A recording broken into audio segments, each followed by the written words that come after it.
Quando falamos do quadro de depressão e quando falamos de pessoas envolvidas com drogas, até com crime, ninguém sabe o que está por trás de um envolvimento ou a pessoa chegou. Sempre existe uma causa. E é a causa que levou esse homem que está aqui com a gente, e ele vai contar essa história. Bom dia, André. Bom dia, seu Fred. Bom dia a todos que nos assistem aí. Tudo bem? Graças a Deus, tudo bem. Hoje está bem. Hoje está bem. Hoje está. Nem sempre foi assim. Não era assim, não. Eu quero, seu André, você está aqui no programa Depressão Tem Cura. Você tem uma história, um drama, um dilema. Eu queria que você contasse aqui o seu quadro depressivo e até onde levou esse vazio, essa lacuna, sabe? Essa procura de encontrar o que você não tinha, te levou para onde? Você chegou até que ponto? Se sinta à vontade para contar a sua história. Bom, isso aí começou na infância, né? Essa depressão, ela já veio da infância. Minha mãe foi uma mãe solteira, né? Já teve alguns problemas com meu pai. Separou eu tinha 1 ano de idade. E ela se relacionou com outra pessoa por volta eu tinha uns 5 anos de idade. Ela conheceu outra pessoa, se relacionou, resolveram morar junto, né? Possivelmente ele assumiu esse papel de pai. Assim, ele era um homem provedor, dava uma boa educação, mas ele era um pouco ausente. E eu também tinha um pouco de complexo de rejeição, porque eu tenho mais 2 irmãos, né? Que são filhos dele, filhos da minha mãe, mas, né? E eu não era filho dele. Então o tratamento comigo era diferente. E eu não percebia isso do nada. Era com atitudes, né? Com os atos dele eu me sentia daquele jeito. Então isso aí começou... Então nós entendemos que o sentimento aí, mediante seu padrasto, você se sentia, nasceu o sentimento de rejeição.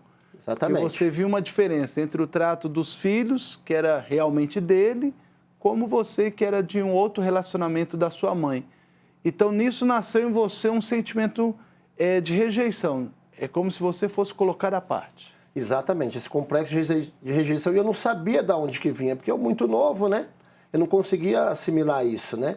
E isso, de alguma forma, aquilo foi me fazendo mal. Eu não tinha como externar aquilo, não tinha como falar, não sabia como resolver esse problema, não sabia onde buscar ajuda. Na verdade, eu nem sabia o que era. E isso foi se acarretando.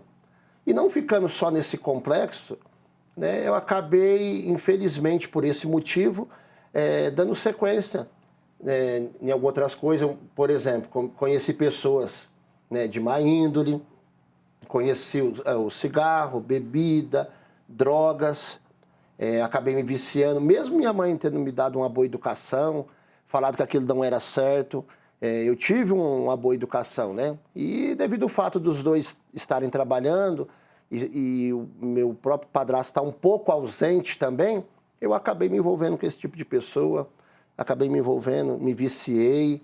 Quer dizer, as fases, essa rejeição que levou a ser essa pessoa que tinha esse vazio, essa lacuna, aí a busca de uma felicidade, de uma vida diferente, aí mudou as fases. Aí foi para a adolescência, aí se envolveu com drogas, bebidas, amizades erradas. E isso se externou a outras fases da vida também? Também, porque eu procurava preencher aquele vazio. Eu me sentia muito só, mesmo que eu estava rodeado de pessoas, amigos, mas eu me sentia só, tinha muita solidão, angústia, tristeza. De certa forma, também gerou uma mágoa, né, por causa desse complexo de rejeição. E na minha adolescência, então, aquilo continuou. Eu não resolvi esse problema. Eu buscava preencher aquele vazio, né? E, de certa forma, eu precisava, de alguma maneira, buscar por aquela... Quer dizer, você buscava em coisas e pessoas. É que, de repente, você que está nos assistindo agora, você está assistindo a história do André, o André, ele trouxe o trauma da rejeição, o sentimento que nasceu, florou no coração dele, e ali ele se estendeu para os caminhos errados. Ele começou a se envolver com amizades erradas, as drogas, porque a pessoa procura um refúgio. É como você. De repente você se refugia nas drogas, você se refugia naquilo que não deveria, buscando, porque foi a busca dele. E essa busca foi além. Além das drogas, você ainda se envolveu ainda mais, procurando uma coisa que não ia encontrar. Mas cada dia o buraco estava afundando mais. Exatamente. né? Eu estava num fundo sem poço, cada dia procurando sanar aquele problema, acabei me envolvendo até com crime, né? Devido ao fato de eu ter me viciado e não conseguir sustentar o meu vício, né, por orientação até dos próprios traficantes, né, me sugeriram passar a roubar para suprir aquele vício. Então, eu acabei me aprofundando, foi um roubo aqui, outro ali, e quando eu fui ver, aquilo já tinha virado uma rotina, já tinha virado um costume. Eu acabei me aprofundando mais, né, e isso foi desenvolvendo em mim esse sentimento, né? Você vê, e um trauma que não é cicatrizado, um trauma que não é vencido, não é curado, desencadeia a depressão, que é o vazio, essa lacuna, porque às vezes a pessoa pensa, ah não, depressão, a pessoa fica dentro de um quarto deprimida, nem sempre. A pessoa está trabalhando, a pessoa está vivendo a vida dela e ela está com depressão. Quer dizer, e nós podemos dizer, André, que a depressão desencadeou em você um adolescente rebelde, se tornou um homem viciado, e agora também a depressão te levou para o crime. A procura daquilo que não tem nada a ver com isso, mas foi ali que você buscou, tipo assim, a realização e também complementar aquilo que você buscava como refúgio. Podemos dizer, foi viver uma vida de fantasia, né? Exatamente, era uma fantasia, era uma ilusão, né? Eu conversava com muitos, ria, me divertia, eu até gostava daquele status, daquele respeito que as pessoas tinham, mas quando eu estava sozinho, quando eu ia dormir, inclusive eu tinha muito medo de encarar a noite, de dormir. Eu era muito triste, vazio, solidão, ouvia, né, voz, me sentia sozinho. Pensei no suicídio porque eu não encontrava a solução para aquele problema. Você tinha uma mente ali latente, porque, tipo assim, você viu tudo aquilo, aquela fantasia, mas quando você vivia ali o seu sozinho, você via que não era nada daquilo, meio que você via que estava vivendo uma ilusão. E essa ilusão, você chegou a arquitetar na mente, se matar, tinha pensamentos de como? Já teve ideias de tirar por diversas vezes e diversos modos, né? Às vezes eu ficava conversando, né, sozinho em cima de uma ponte, às vezes estava numa rodovia, na estrada, e eu falava, por que eu não me jogo debaixo desse caminhão e acabo com tudo? Só que faltava aquela coragem, mas ao mesmo tempo vinha a consciência. Não, mas eu não posso fazer isso. Mas por diversas vezes eu arquitetei a minha morte, porque eu não via solução, não sabia como encontrar. Você via cada dia coisa pior. É como diz o ditado, né? Tem um ditado que diz assim, quem vive na fantasia tropeça na realidade. E você tropeçou, mas qual foi o ápice? Teve aquele momento que você chegou, André, tipo assim, olha, cheguei no auge, tipo assim, eu não aguento mais, cheguei no meu limite. Quando você viu que despertou, você falou assim, eu preciso de ajuda. Então, esse momento aí foi quando eu quase perdi a minha vida. Devido a eu ter esse envolvimento, né, com o crime, né, então, né, os rivais, né, as pessoas que eu convivia foram presos e os rivais que tentaram me matar, né? E não foi assim uma tentativa apenas de avisar ou de boca, não, eles fizeram uma emboscada, tentaram me matar por 2 vezes. Então, aquele momento ali eu vi aonde eu tinha chegado. Uma coisa pequena lá atrás, na infância, que parecia boba, que parecia uma coisa simples de ser resolvida, chegou até esse ponto. Quer dizer, um trauma não curado, uma ferida que não sarou, que não cicatrizou, fez um homem se transformar num viciado e também num homem envolvido ao crime. E aí viu se perder a vida. Mas quando é que entra aí o centro de ajuda, o centro de apoio? Quando é que teve esse acolhimento, que você encontrou uma saída? Na verdade, a minha mãe ela já tinha sido beneficiada por esse centro de ajuda. Quando ela precisou, ela já tinha sido beneficiada e ela me convidava para ir até esse centro de ajuda, esse centro de apoio. Só que eu resistia, estava um pouco irredutível, achava que aquilo era só uma fase, que eu ia vencer, que eu não precisava. Mas aquilo eu falava para ela, mas dentro de mim ali eu estava gritando por socorro. Então, esse centro de ajuda, por ter beneficiado ela, então ela acabou me convidando, pedindo para que eu fosse. Né? A princípio, eu falei, não vai resolver, não. Mas quando eu cheguei até esse centro de ajuda, esse centro de acolhimento, eu vi a diferença. Eu vi que realmente ali não foi só uma... Esse centro de apoio, centro de acolhimento é uma igreja. É a igreja. Chegou lá na igreja, qual foi o primeiro contato? Primeiro dia foi qual? Quando eu cheguei lá, o primeiro contato, né, me receberam muito bem. A princípio, eu tinha uma outra visão, eu achava que eu não ia ser bem recebido, que não era aquilo, mas eu fui muito bem recebido, muito bem acolhido. O dia era qual dia? Foi um domingo à tarde. Né? Aquele dia eu me encontrava muito triste, né? Muito vazio, como sempre, solidão, com vários pensamentos ruins. E lembrei desse convite que minha mãe fez, né? Inclusive, ela nem foi pessoalmente comigo, até porque eu não queria que ela fosse. Sabe, a gente fica meio orgulhoso, não quer reconhecer que precisa, mas enfim, cheguei lá, fui muito bem recebido, muito bem acolhido, e ali eu vi a diferença. Só aquele simples tratamento, aquela abordagem, já me fez ver a diferença ali. E ali eu falei, poxa, eu vi a diferença aqui, eu acho que aqui eu vou achar aquilo que eu tanto estou procurando, preencher esse vazio que tem dentro de mim. Chegou no lugar que precisava. E como foi? Primeiro dia já voltou, já viu a diferença?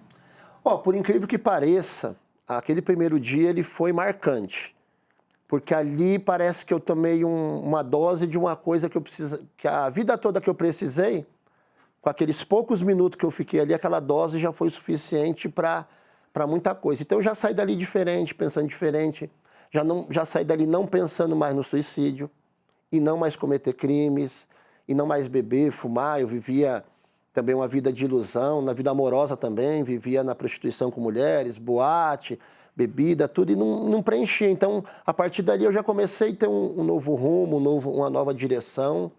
E aquilo Aí ali... você começou a obedecer, seguir ali as direções, e conseguiu galgar o quê? Hoje se libertou, transformou. E é bom para essas pessoas, André, essas pessoas que nos assistem, eu vou fazer uma pergunta. O que o centro de ajuda, o centro de apoio, ele deu para você? Qual foi o remédio que você recebeu?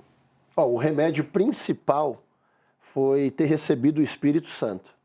Além do acolhimento, da ajuda, da abordagem, mas o essencial foi o Espírito Santo. E esse remédio, que é o Espírito Santo, o que ele fez aí? O que ele mudou? Quem é o André? O que ele fez aí dentro? Porque curou, né? Ele me transformou. Para mim, assim, foi um dos acontecimentos, né, que eu posso dizer, melhor da minha vida. Acho que nunca aconteceu uma coisa melhor na minha vida do que ter recebido o Espírito Santo. Ele me deu paz. Eu não tinha paz, eu não conseguia dormir. Como eu falei para o senhor, né, eu tinha medo de encarar a noite. Talvez tem muitas pessoas que estão aí até uma hora dessa, e eu não queria encarar a noite, eu tinha medo. Mas a partir daí de eu ter recebido o Espírito Santo, eu comecei a ter paz, comecei a dormir à noite, venci aqueles traumas, os vícios. Ele fez uma mudança total e completa na minha vida. Esse remédio chamado Espírito Santo, de um homem viciado, de um homem que se envolveu no crime, um homem que tinha uma vida que não tinha realização no amor, uma vida totalmente destruída, porque se dentro está mal, do lado de fora tudo vai mal. Mas hoje, quem é o André hoje?